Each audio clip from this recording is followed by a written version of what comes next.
tal? Muy buenas noches. Este mediodía la primera sala de la Suprema Corte de Justicia resolvió conceder un amparo liso y llano, es decir, un amparo para que saliera inmediatamente de la cárcel e hiciera con su vida lo que quisiera a Florán Cassés, acusada y sentenciada por haber formado parte de una banda de secuestradores.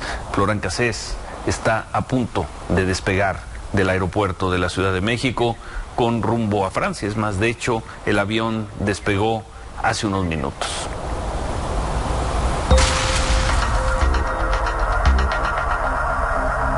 Esta mujer que vemos aquí tapada es una mujer de origen francés, era también la esposa y quien ayudó a planear el secuestro. ¿Cuál es su nombre? Florence, no tengo nada que ver, no soy su esposa.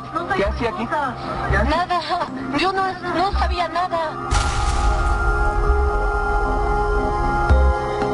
Tenemos una mayoría de votos porque hubo violaciones constitucionales. Sin embargo, en cuanto a los efectos, el proyecto no alcanza la mayoría necesaria. Se va a reabrir el debate judicial, están reconocidas las violaciones, va a haber una concesión de amparo, la condena va a quedar anulada, no se puede hablar de Florán Cassés como una mujer culpable.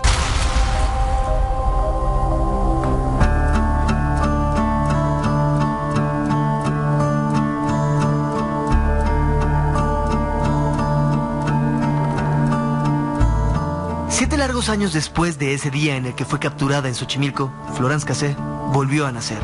Su defensa necesitó de 11 meses, un cambio de gobierno y la desaparición de la Secretaría de Seguridad Pública, además de la caída de gracia de Genaro García Luna, para literalmente recibir una nueva vida.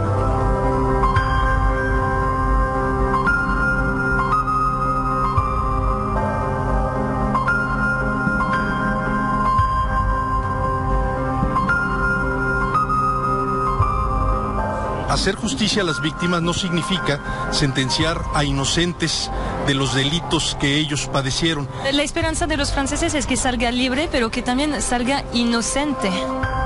La jornada decisiva de Cassés arrancó de forma muy similar a la de hace un año. Ella y su padre en Tepepan, a 17 kilómetros del centro histórico, donde algunos cruzaban los dedos por su liberación, en especial ante los pronósticos de carácter reservado que giraban en torno al proyecto de la ministra Olga Sánchez Cordero. Me veo obligado a votar en contra, aun cuando, insisto, yo también estoy proponiendo el otorgamiento del amparo, pero por razones distintas, como también lo señalé en la sesión primera en que vimos este asunto. No puedo suscribir este proyecto, discrepo profundamente de las consideraciones y sobre todo de los alcances que se le da a este asunto en el proyecto que está a nuestra consideración. No comparto el proyecto, no estoy de acuerdo con la conclusión en la manera en que se plantea y mi postura es en contra del mismo. Y en efecto, en un principio todo hizo pensar que a Cassés la suerte no le bastaría y que su libertad terminaría siendo discutida en el pleno de la Corte, el peor escenario para la francesa. El voto, en apariencia decisivo, quedó en manos del ministro más joven e inexperto. Toda vez que esta es la primera vez que emito una opinión sobre este asunto en particular, me voy a permitir leer la opinión.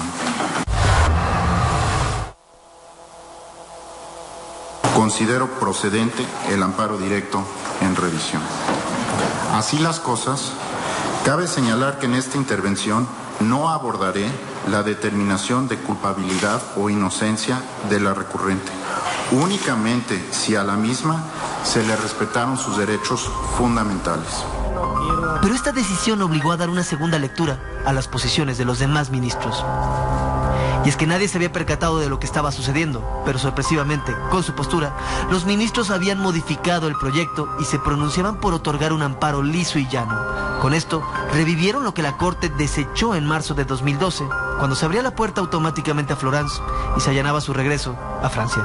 Derivado de las intervenciones de mis compañeros ministros, y en el ámbito, insisto, de construir y alcanzar una resolución en este asunto que no deje de resolver con claridad la situación jurídica de una persona que está privada de su libertad, Retomaría mi posición original respecto a los efectos y propongo a esta sala cambiar los resolutivos de mi proyecto.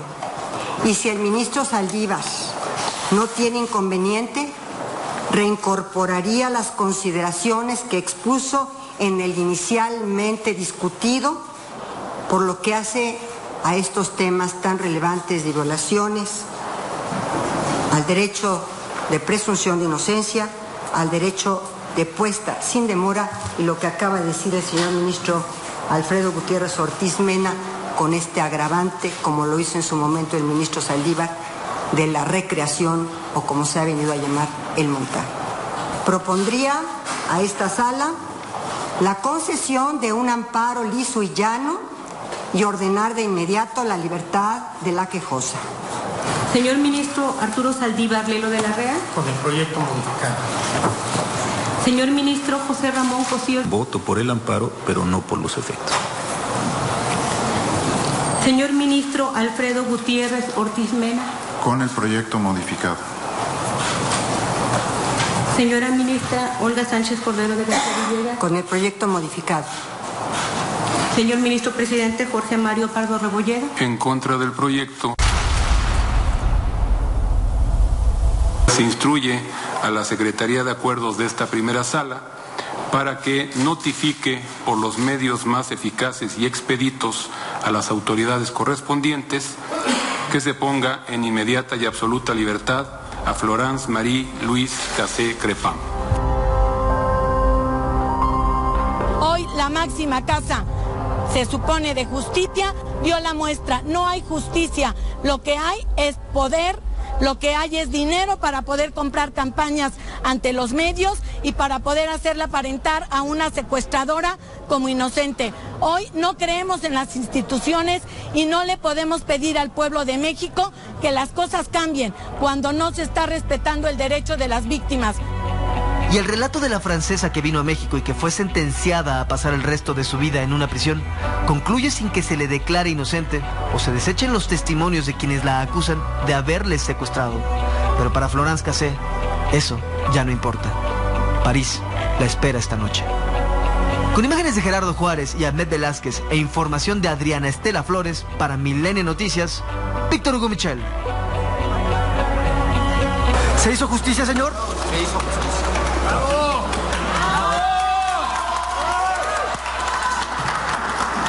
¿Qué sigue ahora, señor? ¿Saldrá libre ella inmediatamente? Saldrá libre inmediatamente. ¿Qué se resolvió hoy en la primera sala de la Suprema Corte de Justicia? 3 de 5 ministros, como veíamos, consideraron que Florence Cassé sufrió violaciones a sus derechos humanos y además se violó su derecho al debido proceso.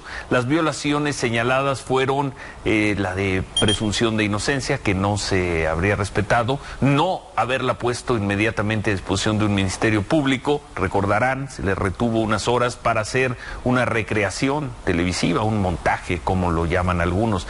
Y la tercera razón, la tercera razón es contradicciones de los testimonios de las víctimas del secuestro a partir de este montaje, y el cuarto, no respetar su derecho a asistencia consular, es decir, no haberle puesto de inmediato traductor y personal del consulado francés en México. La resolución de la Corte abandona la discusión sobre, o no abordó la discusión sobre la culpabilidad o inocencia de Florence Cassé, ya que primero se le debió garantizar un juicio debido respetando sus derechos. Eso es lo que resolvió la Corte.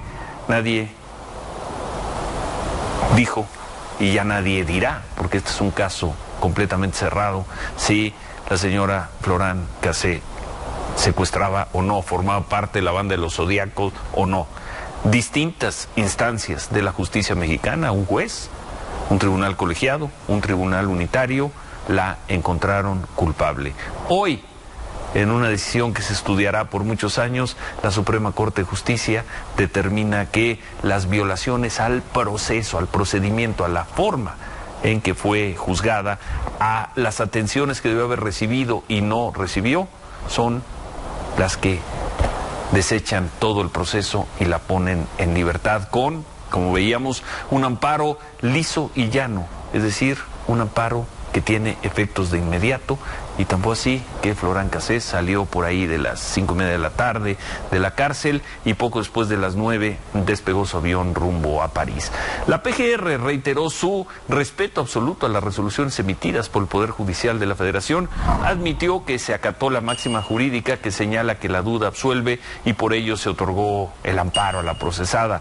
La PGR asume que es inaplazable tomar las acciones para acelerar la implementación, es el verbo que usaron, a la brevedad posible del nuevo sistema penal acusatorio, así como la revisión de las técnicas de investigación sobre el delito para generar una nueva forma de procuración de justicia con pleno respeto a los derechos humanos. Sobre esta liberación, también desde Durango habló el presidente Peña Nieto. Que seré absolutamente respetuoso de la decisión que tenga la Corte sobre este tema, en los términos que así lo resuelva y decida el asunto, porque es un tema que está siendo valorado, analizado por un poder para con quien hemos comprometido respeto total y una colaboración institucional. Marilena Morera, la presidenta de Causa en Común, escribió en Twitter que la Suprema Corte debe explicar si esta liberación propiciará un mejor sistema de justicia en el país. Alejandro Martí no ha dicho nada hasta el momento, ni en su cuenta de Twitter, ni en la página de México SOS. Quien sí habló, y habló inmediatamente después de conocido el fallo con Yuli García, fue Isabel Miranda de Guaras. No se puede esperar que la máxima casa de justicia, como es la Suprema Corte de Justicia, en un país caótico como el que estamos viviendo de inseguridad, se pronuncie únicamente en favor de los derechos humanos de una procesada, porque creo que la gente cuando es secuestrada lo que quiere es justicia. Ella, como bien lo dijo Ezequiel, no sabe de leyes.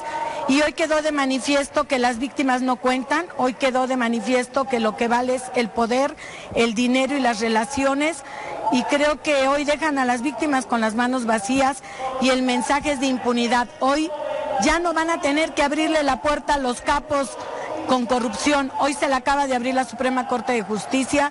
Creo que esto era ya algo concertado y pactado y creo que escogieron el peor caso para poder mandar un mensaje de que se deben de respetar los derechos humanos. Creo que una cosa son los derechos humanos y otros son los constitucionales. Hoy no va a haber un solo proceso que resista este estándar de prueba que pusieron. Entonces hoy le abren la puerta a la impunidad, hoy queda libre muchísima gente y bueno, creo que este país, si ya vivimos inseguridad, va a ser mucho más. Hoy nos sentimos defraudados de la Suprema Corte de Justicia y creo que yo en lo particular me voy a cuestionar, y me lo cuestiono públicamente, de qué vale la pena todos los años que he luchado por el caso de mi hijo. Creo que Alejandro Martí se lo cuestionará también y mucha gente que hemos vivido el secuestro, porque bueno, pues con que argumenten cualquier cosa se verán resueltos. Creo que habría que cuestionar qué tanto vale la pena dejar nuestras vidas en activismo cuando suceden este tipo de resoluciones. ¿Cómo explicarle a tanta gente esta noche, a tantos mexicanos, que una persona a quien la máxima instancia de justicia del país no encuentra inocente de secuestro esté ya volando rumbo a París por problemas de procedimiento jurídicamente entre especialistas? Se podrá entender muy bien, pero traducirle esto al grueso de la población va a ser muy difícil. Yuli García también habló al terminar la sesión con el abogado de Florán Cassés, con Agustín Acosta, que sin duda se ha notado él en su carrera un triunfo de enormes dimensiones. Te pregunto por las víctimas, ¿dónde quedan las víctimas? Porque escuchamos a una que decía, yo ya no creo en este país. Pues las víctimas tienen derecho a verdad y a justicia. Y en este caso no había verdad. Yo, con todo respeto, y sé de quién hablas, no creo que esa persona estuviera, y digo su nombre, Ezequiel, hubiera estado, no le creía yo a sus testimonios. Entonces, yo creo que no se trata, ese fue el falso debate en el que nos quisieron poner, víctimas contra inculpados. No, de lo que se trata es justicia con respeto a los derechos humanos y sin simulaciones y falsedades. Quiero decirte una cosa como punto final. Hoy la Corte mandó un mensaje muy claro, pero hoy también, y quiero decírselo a todo México, hoy la Corte liberó a una inocente. Eso dice el abogado, algunos pensamos lo contrario, y pues decir en el momento de la victoria que estábamos en un falso debate entre víctimas y proceso judicial, pues bueno, en fin.